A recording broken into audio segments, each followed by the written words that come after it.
নমস্কার বন্ধুরা, মান্টি ঘোষ রান্নাঘরে আপনাদের স্বাগত জানাই।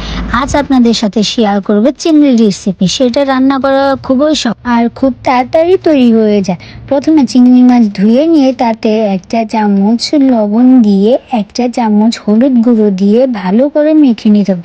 ঠিক এরকমভাবে চিংড়ি মাছটা মেখে নিয়ে রেখে দেবো 5 মিনিটের জন্য। এবার প্রয়োজনীয় উপকরণগুলো নিয়ে নেব।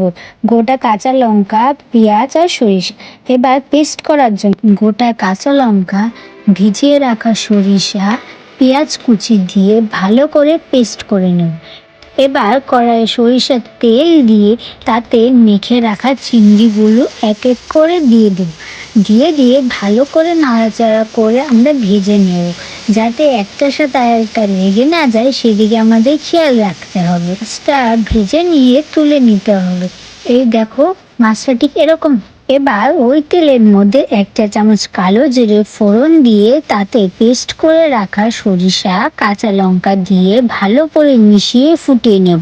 ভালো করে ফুটলে তার মধ্যে গোটা কাঁচা লঙ্কা, 1 চা চামচ নুন, 1 চা চামচ হলুদ গুঁড়ো, 1 চা চামচ লঙ্কার গুঁড়ো দিয়ে ভালো করে মিশিয়ে নেব। মশলা মিশানো হয়ে গেলে পরিমাণ মতন সরিষার তেল দিয়ে ভালো করে মিশিয়ে নেব। ভালো করে মিশিয়ে নিয়ে এবার ভেজে রাখা চিংড়িগুলো এক এক করে দিয়ে দেবো।